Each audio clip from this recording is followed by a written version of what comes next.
गणेशोत्सव अवघ्या काही दिवसांवर येऊन ठेपलाय आणि कोल्हापुरात उत्साहापेक्षा सध्या एका वेगळ्याच गोष्टी चर्चा रंगली आहे. पोलिसांनी प्रशासनाने गणेश मंडळांसाठी अचानक एक नवीन नियमावली जाहीर केली आहे. नियम तर असायलाच हवे, ते स्वागतार्हच आहेत, पण इथे वेळ थोडी चुकली असे दिसते. एकाच दिवशी आगमन आणि विसर्जन मिरवणूक काढण्याच्या प्रशासनाच्या सक्तीला मंडळांनी कडाडून विरोध केला आहे.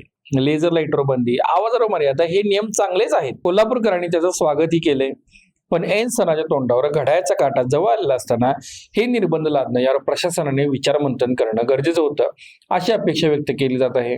आज आपण विचार करूया तो एका सर्वसामान्य कार्यकर्त्याचा. सार्वजनिक मंडळी ही वर्गणीतून चालतात.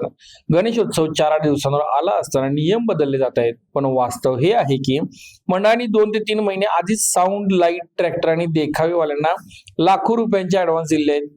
जर प्रशासनाला असे मोठे बदल करायचे होते तर ते मागच्या वर्षीच गणेशोत्सव संपताना का नाही सांगितले?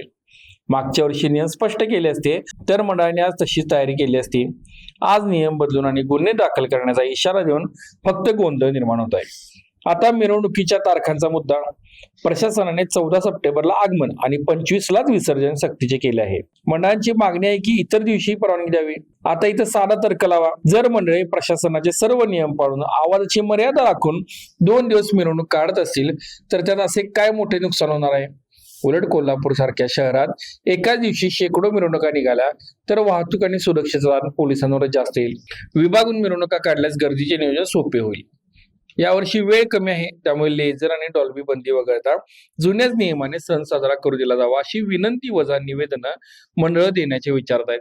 पण प्रशासनाने सर्व मंडळांकडून लेखी हमी पत्र घ्यावे की पुढच्या वर्षीपासून नवीन नियमांचे तंतोतंत पालन होईल.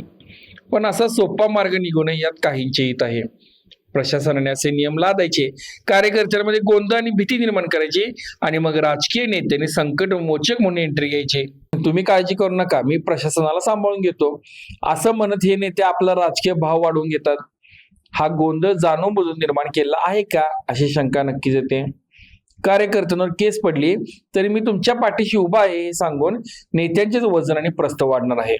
यात भरडला जातोय तो फक्त सामान्य तरुण. शेवटी आजचा जेनझी तरुण प्रगल्भ झालाय. तो देशभरात खऱ्या प्रश्नांवर, रोजगारावर आणि अन्यायाविरुद्ध रस्त्यावर उतरून आंदोलन करतोय.